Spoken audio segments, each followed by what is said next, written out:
You don't see family sitting there? Nope. Hakeem was an infant at that time, right? Yes. Well, that you disagreed about cooperation. You got what's called, the government filed a 5K, right? Yes. You snitched on other people, you got a reduction. Right? Yeah. Why is it that you only grow a conscience when you're looking at hefty prison terms? Objection, argumentative. Sustained. Just ask a question, Mr. DeCoste, without commentary. Previous case, you were looking at life, you cooperated to get out of it, right? Yes. Once again, you're looking at life, and you decide to cooperate to get out of it, right? Right. Now, you're hoping that the recommendation is going to be that you serve, for all of your crimes, only 76 months, right? I mean, yes. That's what you have in writing with the government, right? Yes. And you've served a majority of that time already. Right. So that means that within a short couple of months, maybe 12, you're going to be back walking the streets of Jacksonville. Yeah. That was the price of your testimony. Right? Right. You had to cooperate and implicate your two sons, but it got you out of custody. You say implicate them? You had to point at your sons. Let's back up for a second. At the point in time that they leveraged you with life on the Rothermill case, they had already arrested your son and said that he was the one that committed it, right? Oh, no. Nah, you confusing me. Okay. Let's break it down. You said a moment ago that the government sent message to you that they were going to basically indict you on the Rothermill case and that you were potentially looking at life. You then decided to cooperate. You remember that, right? Right. Okay. They had already, on this case, through the evidence, through the depositions that your attorney was at, they already believed that Hakeem was a shooter, right? Right. All right. So it wasn't something that you came forward and like, hey guys, let me help you understand the case. You just agreed to their narrative. No, I didn't agree to their narrative. They asked me what the conversation was when I picked them up. Okay, let's move on here. So, at that point though, they had already pointed the finger at Hakeem, right? Right. All right. So you just continued with their case. I'm going to point at Hakeem. He was a shooter. Right? I can't agree with that. You also pointed out your other son, Abdul, the one that shares your name, Abdul Kareem Robinson Jr., right? Right. Some people are really fucking stupid. Damn, God.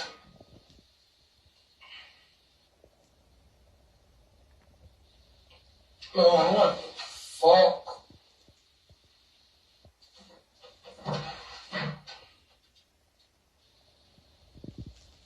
Aggravated, bro.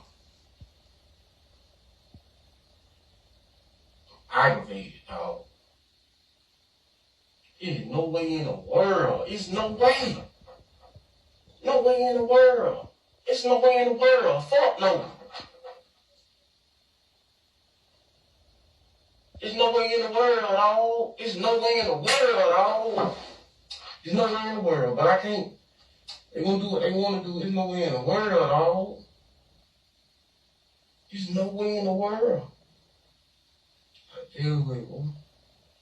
Don't do this shit too much, dog. I asked why I'm being down here for. I'm gonna go over that with you in just a minute. I need to ask why I'm down here for. You're gonna be down here. We're doing a homicide investigation, and you're down here part of a homicide investigation that we're conducting. And what is this, sir? Let me show you some pictures of what we're talking about.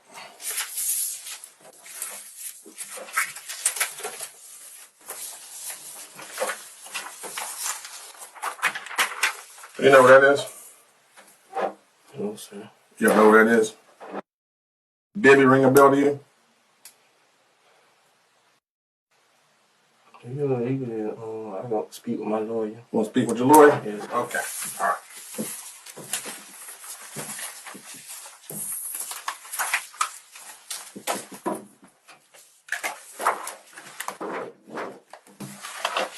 It's going to be a bit. We're going to be out there doing some paperwork. You do have a warrant for your arrest. We have a warrant for your arrest for murder today. What? Do you remember what phone you had back in January?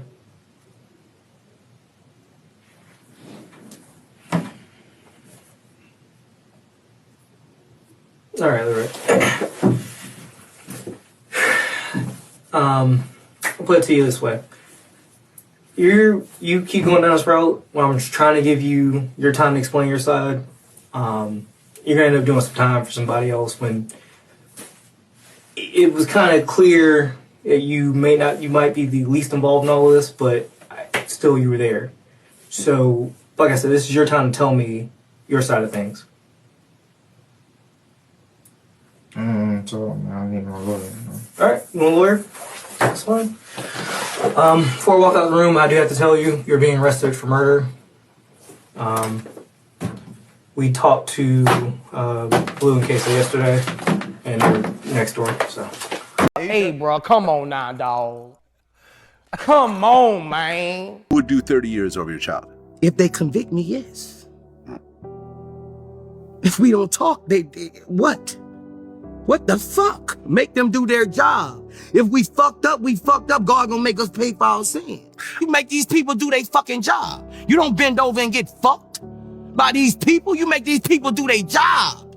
That's why they get hired. You don't do their job for them against your son.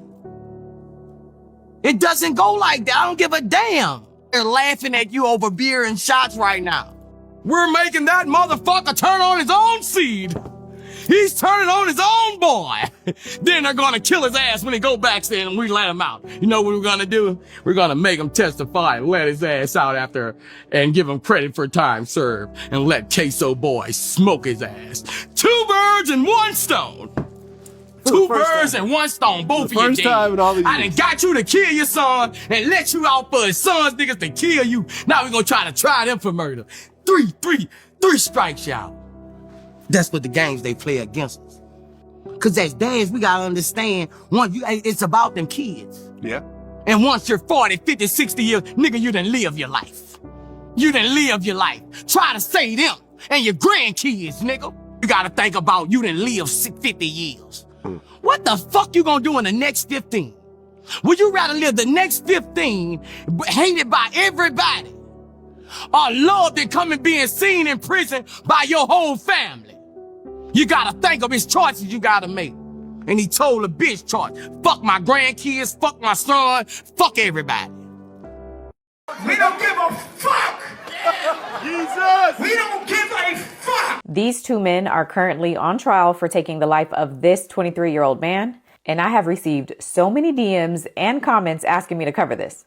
So I'm not a lawyer, but let me give you the recap. And if you're new to the case, just know the state has 2 star witnesses for this trial. The first is an accomplice to the homicide who took a deal and has now agreed to testify against these defendants. And then the second one is one of the defendants' father. Child, it's a ride, so buckle up. So this is 23-year-old Charles McCormick. And on January 15th, 2020, Florida prosecutors say that these 3 men, Hakeem Robinson, aka rapper Ksoo, Ksoo's cousin, Leroy Whitaker Jr., and their childhood friend, Dominique Barner, used a stolen car to follow Charles McCormick from his house to a shopping plaza. And once McCormick exited one of the buildings, Hakeem allegedly jumped out of the car and executed Charles McCormick. January 15th, 2020 was the day 23-year-old Charles McCormick died. The names of the guilty: Hakeem Robinson, who's sitting right here, whose nickname is Kimi to his family, Ksoo, his rap name, Leroy Whitaker, a co-defendant sitting before him, a cousin, whose nickname is Scotty, Dominique Barner, whose nickname is Butta.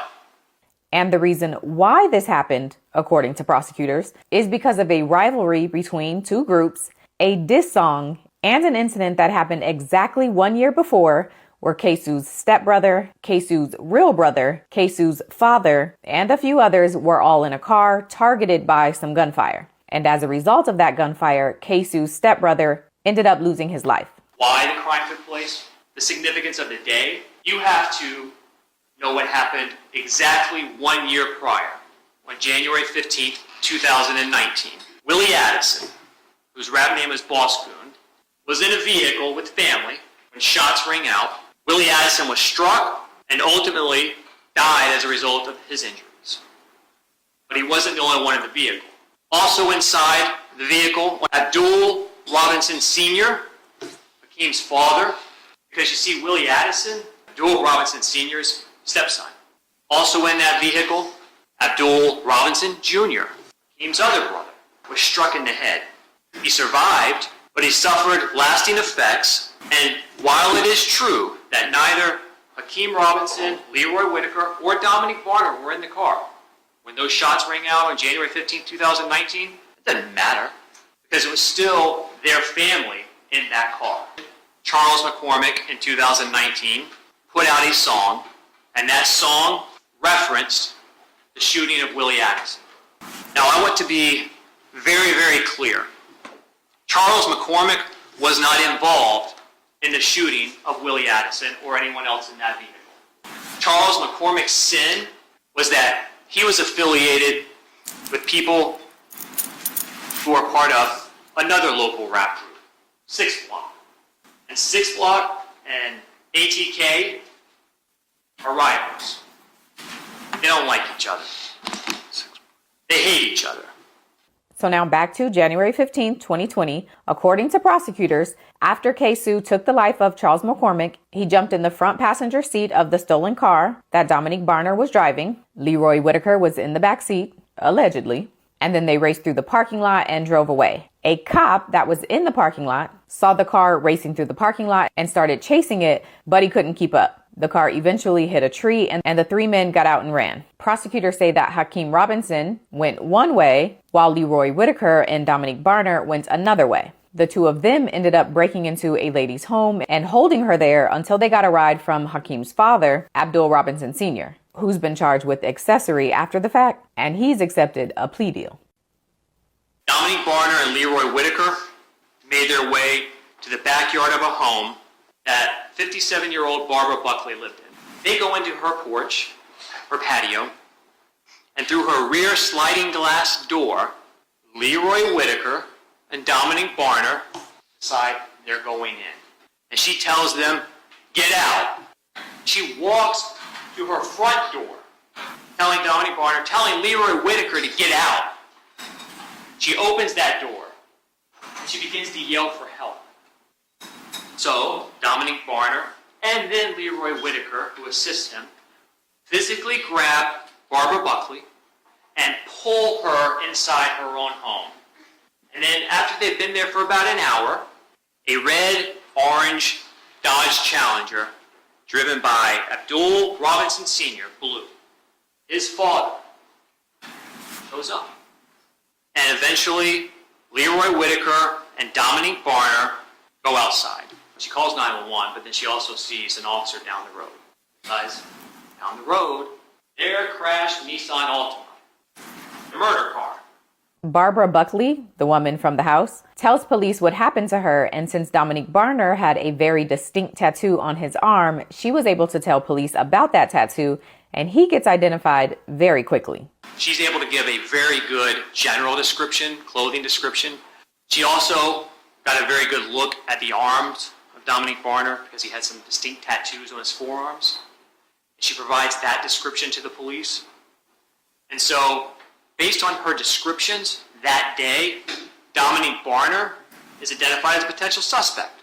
Dominic Barner was the first to be identified, first to be arrested, the first to be charged. And the first to cooperate. He has pled guilty to second-degree murder for his involvement in driving and taking and participating in the murder of Charles McCormick with Hakeem Robinson and Leroy Whitaker. He's pled guilty to aggravated fleeing and attempting to elude law enforcement. And he has also pled guilty to a separate second-degree murder charge. Yes, you heard that correctly. Dominic Barner, the state's star witness for this case, not only has this M charge, he also has a second unrelated M charge. He's pled guilty to both. He's testifying in this trial. I don't know if he's going to be testifying in the other one. And in exchange for that, he's hoping to get a lighter sentence. When he testifies, he does not know what sentence he is going to get because he has not yet been sentenced. And he's looking at up to life in prison. His guideline sentence, which reflects the minimum he should get, absent a legal reason to go below, is 41.8 years, up to life in prison. His cooperation does provide the court with a legal basis that allows the judge to go below 41.8 years, if the judge wants to. Doesn't have to. He also knows that best case scenario, there is no way he can get anything less than 20 years. And even with his cooperation, he can get life.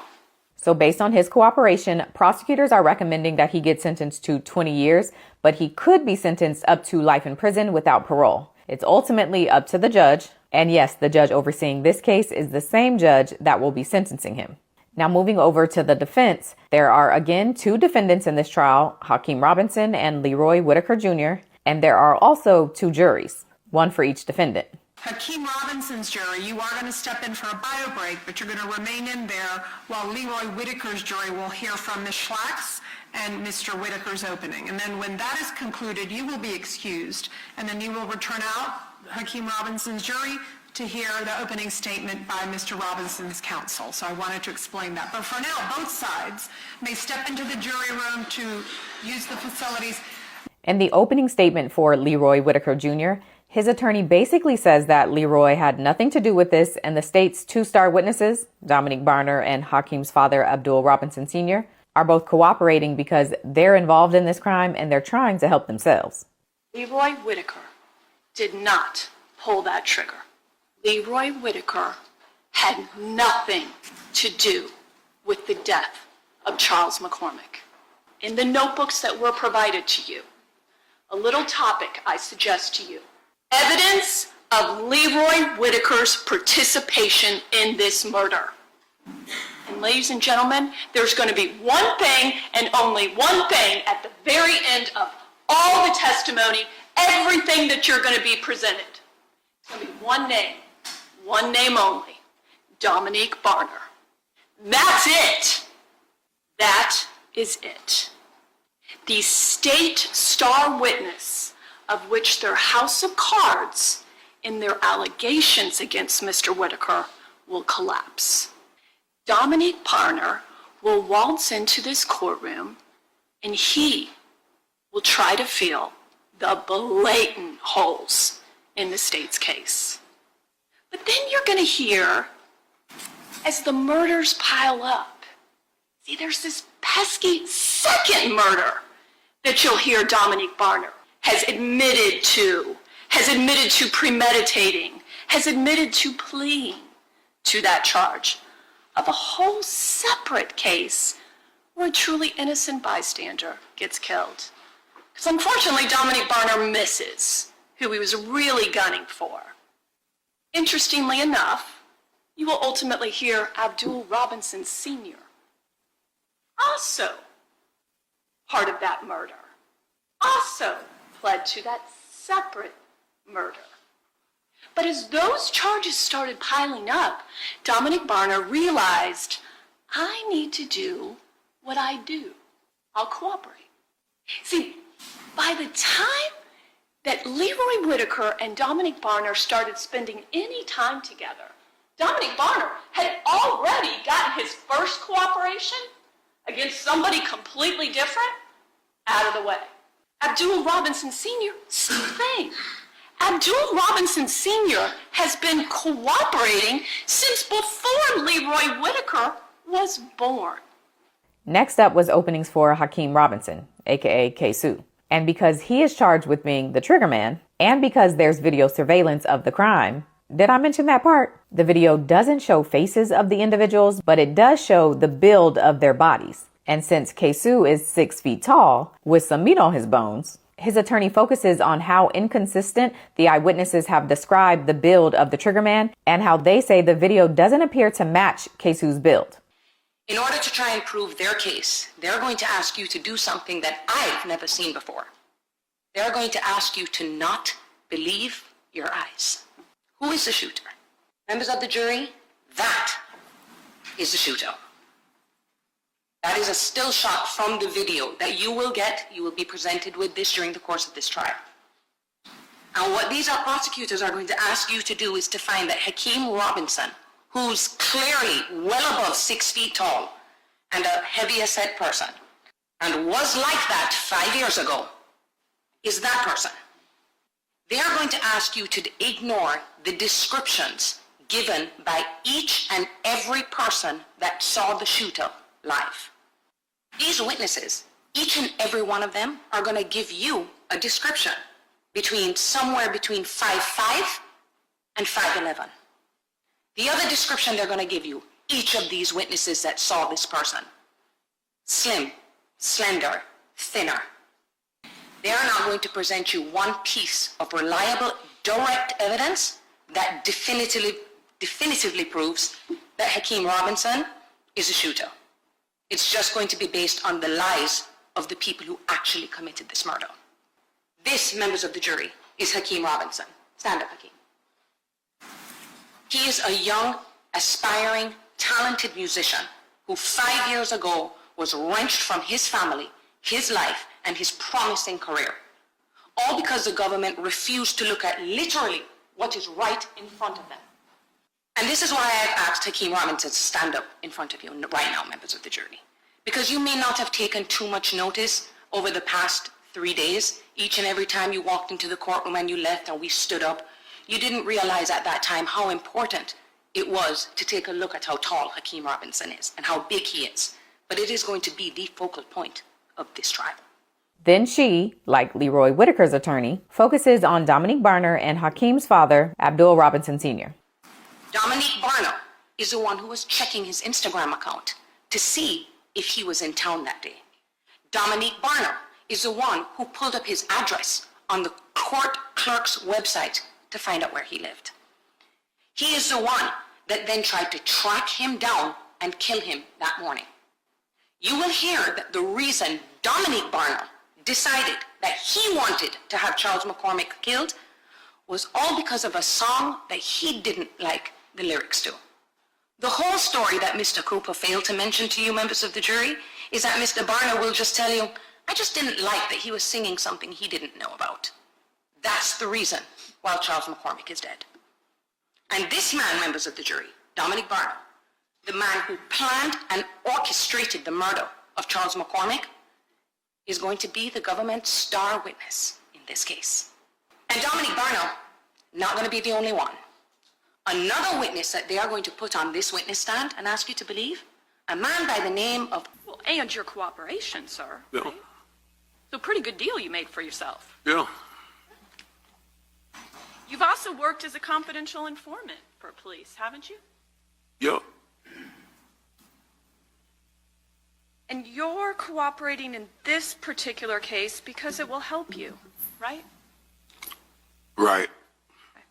And you were arrested, I think you told us roughly September of 2020. September 10th, 2020. Who is the person that was captured on the video recording shooting Charles McCormick?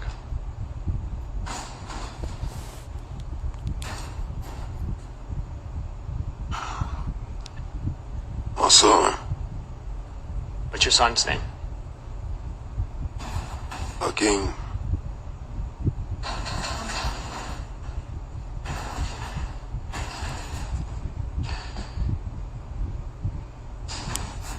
After the murder of Charles McCormick, did you become aware of a post on Hakeem Robinson's Instagram account referencing something that happened?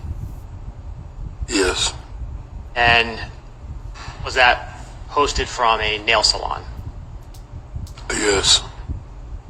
And after seeing that post, did you reach out to Hakeem Robinson, your son?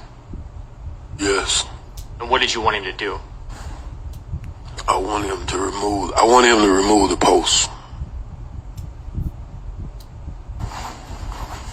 Are you aware of any other posts Hakeem Robinson made to his social media around that time that concerns you? Yes. What was that? It was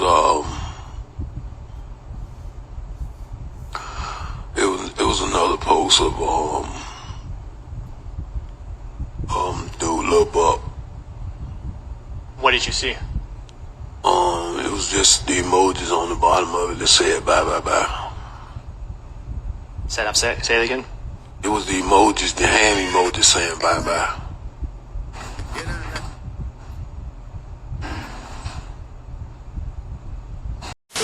You be alright, nigga. You tough, right? They didn't call Leroy Whitaker daddy to go get it. They called me. They did. What if they would have called some? I would like to see how they would feel if they would have called somebody else to go pick somebody up. They didn't. They called me. If I would have knew something was going on, I wouldn't have never went. All right. Think I'm gonna go over there in my car with my phone and knowing something going on? I would like to been. If I would like to been involved in a crime, I'd like to know that I'm involved in a crime. Let me know that okay, it's a crime happening now. Let me know something. I was in the blind. So you're a victim in this case, right? I ain't gonna say I'm a victim, but I would like to know that I'm being involved in something and just ask for a ride. All right, so then after you know about it, you're then cool with going to burn clothes, right? Yeah, after I get to know about it, I was cool with that. Yeah, what's a little bit of a felony? You know, destruction of evidence. Yeah, I did it. I like Scotty. I did. Definitely know you didn't call 911. Right. That conscience only grew later when you were looking at life. Yeah. Damn! So what happened was Ksoo's dad, the nigga who testified, got shot in the back. Ksoo's brother, Abdul, got shot in the head.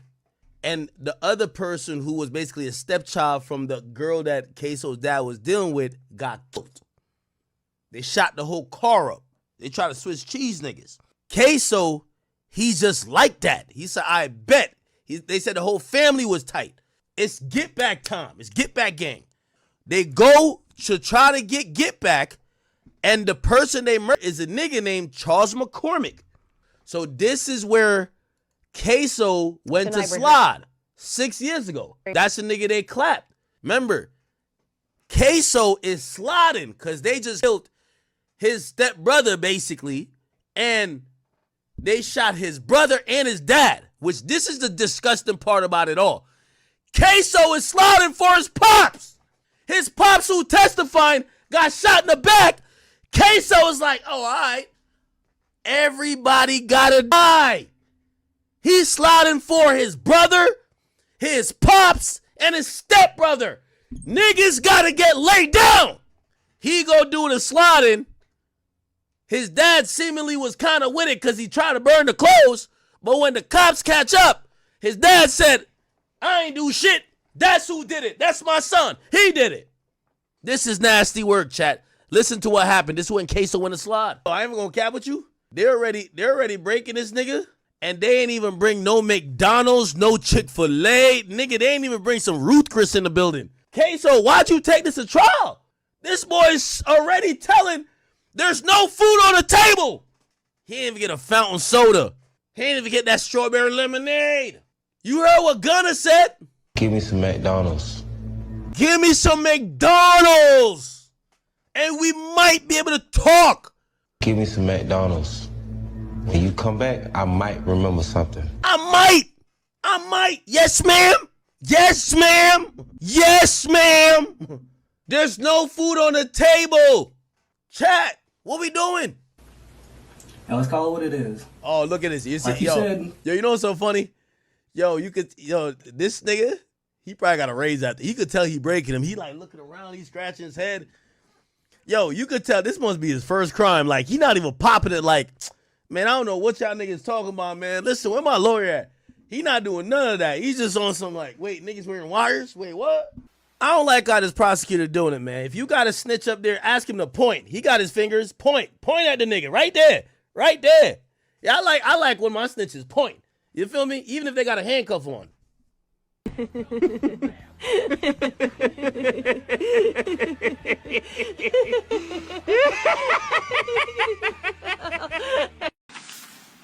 All right, the court finds that there are no errors or omissions in the filling out of the verdict form. Madam Clerk, can you please publish the verdict?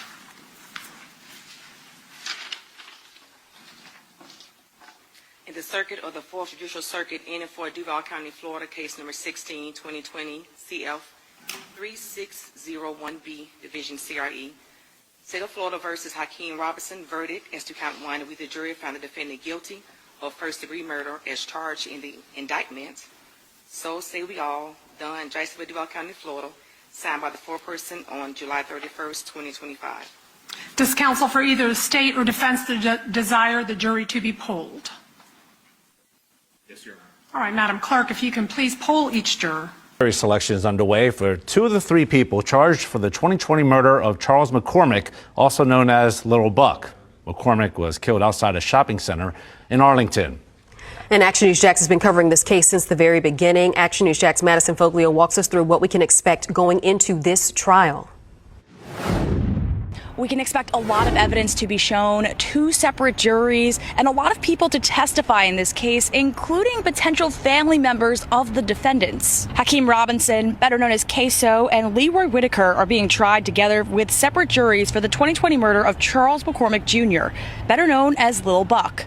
Robinson is charged with first-degree murder as a criminal gang member. Whitaker is charged with first-degree murder as a criminal gang member, burglary with assault or battery, and home invasion robbery. Both Robinson and Whitaker are alleged to be part of the ATK gang. On January 15th, 2020, McCormick was shot and killed outside of a shopping plaza in Arlington. Investigators say Robinson, Whitaker, and Dominique Barner followed McCormick from his house to the shopping plaza with the intent to kill him. Officials say Robinson killed McCormick because he made a rap song that dissed the late rapper Willie Addison, better known as Big Goon. Robinson, Whitaker, and Barner drove away and were chased by JSO until they crashed. Whitaker and Barner ran into a woman's house and allegedly held her hostage for an hour until they were picked up by Robinson's dad, Abdul Robinson Sr. Police say security video shows Abdul Robinson Sr. escape after the killing. Barner took a plea deal, and Abdul Robinson Sr. is charged with accessory after the fact. Action News Jax showed you the moment Abdul Robinson Sr. blamed his son Hakeem for killing McCormick. Now, when you watched that video of the murder of Charles McCormick, did you recognize the shooter? Yes, sir. Who was the shooter in that video? Hakeem Robinson. Your son, Hakeem Robinson. Yes, sir. Abdul Robinson Sr. is expected to testify against his son during the trial, and also charged with first-degree murder is Abdul Robinson Jr. He, however, is going to be tried separately. Now, Action News Jax is going to be in the courtroom all week, keeping you up to date with this trial, so be sure to stay with us both on the air and online for the latest updates. For local coverage you can count on, reporting downtown, I'm Madison Foglio, Action News Jax. Accusations! These are not accusations. This is false accusations. And we smoke little bippy. Then is our dirt beat. What's for Puplo? That's AT. Stupid ass nigga. You better get caught slipping on that block, boy. Yeah, we waiting on you to slip. On 24! Cancel on the drill, take off your neck. Boy, you better not try to run, we chase it, leave you stretch. Push it on the shirt, now we wonder who fucking next. Wet your ass up, like some pussy, we leave you wet. Smoking on the Zine, them killers came like they was vexed. Slide through the 6, hit him all up in his neck. He say smoking with it, I bet them words got him stressed. He better not go to work, he better wear a fucking vest. But that won't save his ass, cause I'm aiming for his head. Damn! A lot of shit pissed me off. Like we got Queso dad snitching on the whole fam, you know?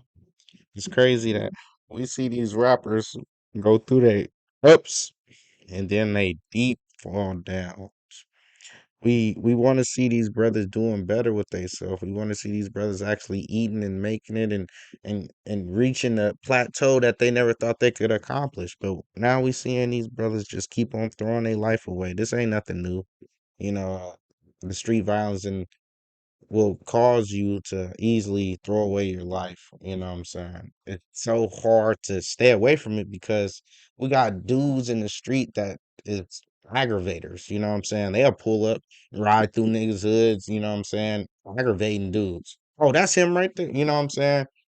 And constantly putting up disses, throwing out subliminals, shit like this, and it can easily escalate to somebody really getting hurt, right? And these dudes been funking for years now. For years, you know, I hate to see these young bucks constantly funking like this, 16, 17, 18. we all know how this shit goes, especially when you in high school and somebody might have a gun, a couple people might have guns, and then y'all start scrapping. It might be a whole high school beef that goes all the way into um, um, adulthood, you know.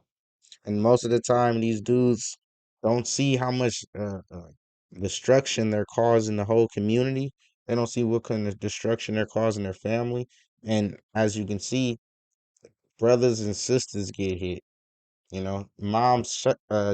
Mom's house gets shot up, granny house gets shot up, shit like that. You know what I'm saying? And granny gotta live there. Granny gotta stay there, bro. You're not always gonna be there. So when granny house getting shot up and you ain't even around, you gotta deal with that type of shit. These young cats don't understand the trauma that y'all putting people do through when they actually do get a score, when they do up to score one. And people are losing their lives over shit that could have been talked through, shit that could have been just thrown out. Beef could have just been squashed. We didn't even have to go this far. You know what I'm saying? I know these cats probably thinking that as they're doing their life sentences. I know um, Lil Durk is going through the same thing, and he's probably thinking the same thing. Like, man, I could have just let that shit go. You know what I'm saying? Or it's so hard to let this shit go, or go slap a nigga on camera, make the nigga apologize, yo, choke on like.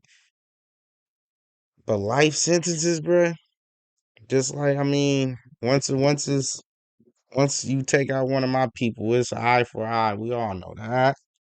And then it's whatever when it comes to that, you know what I'm saying? So it's so hard to stop these young cats from getting back revenge, because once you kill somebody, that could have been somebody's cousin, brother, a nephew, uncle, somebody close to where now they feel like the other person has to go pick up a gun and retaliate. And it just keeps going on and on and on. It's never going to stop. You can't tell somebody to stop when somebody uncle got killed by the other crew. You can't tell somebody to stop when their brother got hit or their mama got shot. You can't tell nobody to stop. Motherfuckers want revenge. Your mom might not ever walk the same. Your pops might never walk the same. Your brother got his head hit and he might not ever talk the same. And we don't see no kind of repercussions besides young black men, usually thrown in jail for years on end. We don't see no type of good or repercussions from you finally going and up in the score. You finally going to get the guy that caused your family so much pain, so much anguish. And I'm just like, there's no way to stop this shit. There ain't no way to stop it, because once it gets started and once somebody get hit and too many soldiers then die from both sides, then it's hard. It's hard to just squash the beef, throw it out the window, leave it alone. It's hard to just act like it never happened. It's very hard. But for the sake of your family, for the sake of you, for the sake of your future seeds, let that shit go. You can't you can't throw away your future and then expect your kids to have a bright one. And it is what it is, man. Silence acceptance, and we ain't having it. Like, comment, subscribe.